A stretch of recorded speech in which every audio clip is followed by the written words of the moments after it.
such a good point. We've got lots of people from the UK watching. It might just be worth you telling people just your story a little bit, because it is so unique and it is so incredible. That will you just tell everyone a little bit about the Mario story? Yeah, so 20 years ago in 2000, so actually my 20th anniversary is going to be this August, September. Happy anniversary! I know. I can't believe it's been 20 years. But I went to Sephora looking for a job. Well, actually, I went to the city looking for a job, and I stumbled upon Sephora, and I was with my mom, and my mom was like, no, let's get out of here. She's like, you're not working here. But I was like really persistent, and I wound up getting a job there, and that's what I was going to do for the rest of my life. And so here we are 20 years later. Oh, I mean, you skipped a lot of years there. We just went from that first day. Like more? Oh, I mean, so basically I started in retail, and then from there I started building my portfolio. Back then in New York, you know, there was no social media and stuff, so you had to, it was really hard to kind of get in. And so I was building my portfolio. I was working for different makeup brands, and after I left, I was assisting big makeup artists in the fashion industry. And just little by little over the years, then I started doing celebrities, and yeah, that's pretty much, you know, that's pretty much the short version of it. Who was your first celebrity that you did? I think my first, I always, I get confused. It was either Natasha Bedingfield or it was Gina Gershon. This was like in 2006 or 7. Yeah. Okay. Got it. Okay. Well, that's a good inning. So you've actually done my makeup before. We did it with Laura Mercier, and I remember you really taught me the importance of dabbing that sponge. Whenever I dab my sponge, I think I should do about 100 more dabs. But I'm going to just ask you for foundation: brushes, sponges, or fingers for you? I have to say all three. Mario! It's true though. Like, listen, I think when you're doing makeup on yourself, I think sometimes it's just easier to use fingers. When I'm doing it on clients, I use a combination of brushes and then wet beauty blenders. I also use the little white triangle sponges for certain areas, and then sometimes fingers as well. But so it's hard. It's not just one thing. It's like a combination of all. Does it depend on the finish you want as well, or? Yeah, I think it depends on the type of foundation as well. So for cream, like dense cream foundations, I tend to use I apply more with the brush, and then I sort of thin it out a lot with the sponge, because a wet beauty blender, when you foundations work really well with fingers and with brush. The combination of fingers and brush, especially if you're doing it on yourself, it just tends to appear more natural when you're doing it like that. Got it. So do you have any all-time favorite foundations that are just like your go-tos that you always go back to? Yeah, well, for 20 years I've used RCMA in my kit. It's been a staple. And I think for more natural foundations, I'm loving the Kojic. Actually go, you know, if someone likes more coverage, you can sort of just build up little by little, and it gives this the most stunning look of like real skin coming through it, but still giving that really like flawless polished look. That's definitely one of my favorites. It's been for a while now. Yeah. So what's Mario's all-time favorite mascara? It's always been the L'Oreal Voluminous in Carbon Black. I've tried over the years, I've used that for 20 years. I've tried to Voluminous. I love that though, because there's so many expensive ones that you could have just said there. Yeah. And that's the one you always go back to. But I always go back. Which one are you using right now? So, have you tried the new Gucci mascara? It sounds really bougie, but the new Gucci mascara, I love it because it just separates and lengthens, but it's not clumpy. And I really struggle with clumpy mascaras. That's the thing with me, with mascara. I like a mascara that you could sort of keep building onto it, where it doesn't get, so it's like you're applying, but you're also separating at the same time. Yes. And yeah, so I got to try the Gucci one, I guess. Yes, everybody in the comments, because there's so many questions coming in for you. If you can ask it as a question, then I can. Let's talk about makeup brushes. Yeah. What can you just tell me, maybe like the 2 makeup brushes you use the most? What are the things that you find that like you always use in your kit, the brushes that you cannot go to a client without? Yeah, I mean, I'm known like to have over like 100 brushes in my kit. So this is going to be easy too. One of my all-time favorites for like many years has been the It Cosmetics, the double-sided foundation brush, because I like the other side. It gets into like little areas.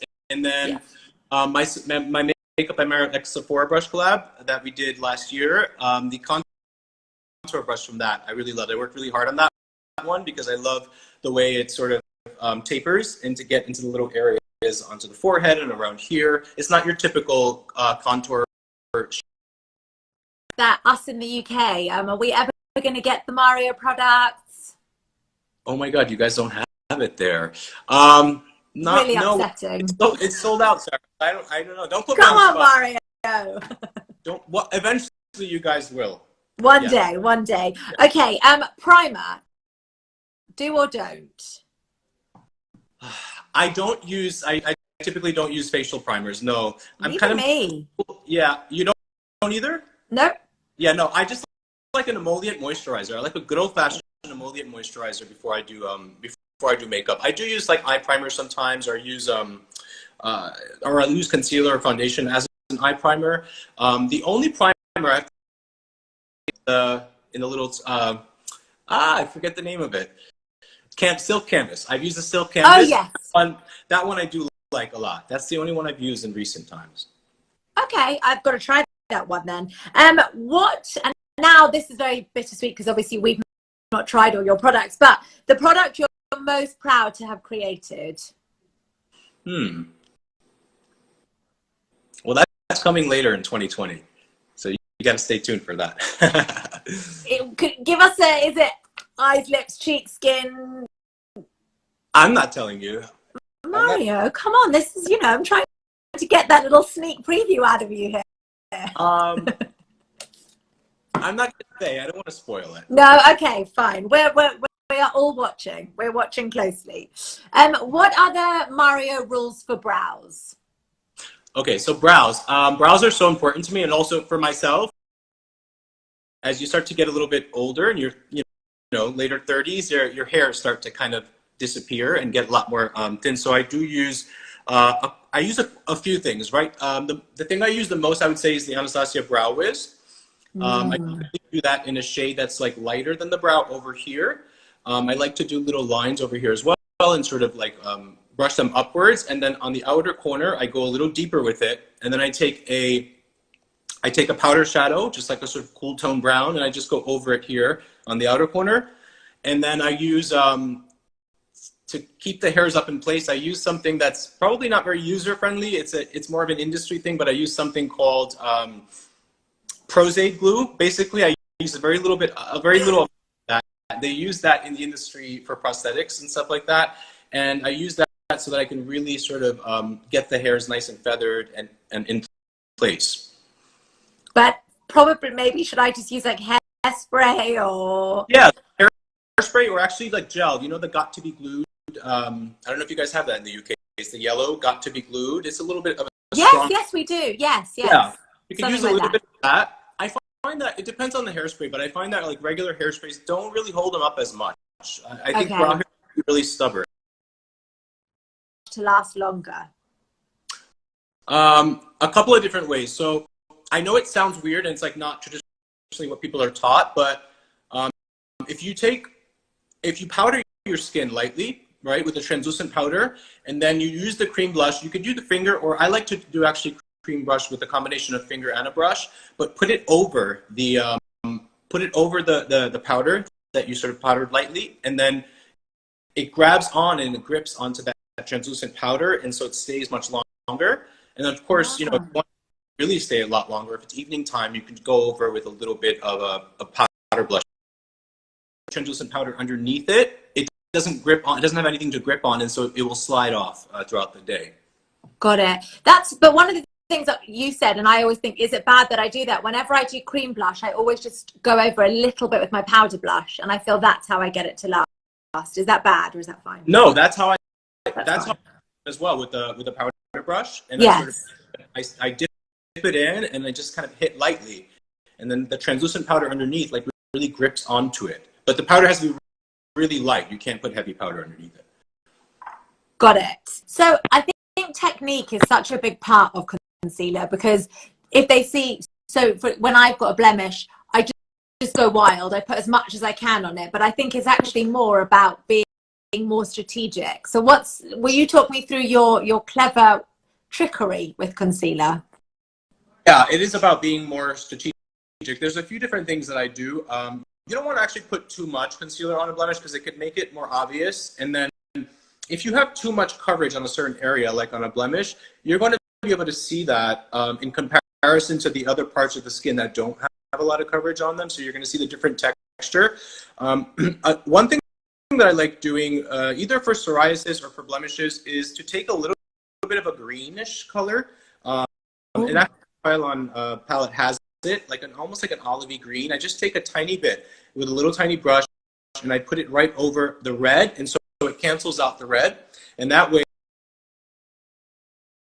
the cream blush and the translucent powder, putting it. So if you take a little brush, almost like a little crease brush, and you take a little translucent powder and you cover the blemish once you put the concealer or the cream, that's going to again help for the concealer to go over that and grip onto it again, right? And so it just ensures that it stays really long, because you know sometimes you put concealer on a blemish, but then it kind of goes away in an hour or so. So by doing that translucent powder trick, by putting the powder first and then the concealer over, it's going to grip on. Dark circles, I use obviously some concealer. Some correctors that are more orangey or red tone, depending on how deep that the person's skin is. But I think for every day, I think a liquid concealer is enough. You know what I mean? You just kind of put it in that area, and if it's daytime, you don't want to set with too much powder underneath. You know, unless you're going for a more dramatic look. But yeah, a little bit of corrector beforehand. It really does help to prevent the gray and the greenish tones from coming. Powders for the under eyes? Yeah. Well, as in just went for finishing powders versus a setting spray, or both? I use both. I mean, okay. Yeah, if I'm using a powder, I certainly will use a spray afterwards. It just really helps it to look more natural and skin-like. So it's very rare that I will set a concealer with powder and then not put some kind of spray over it. I think the spray really helps, you know, to make it look more lifelike.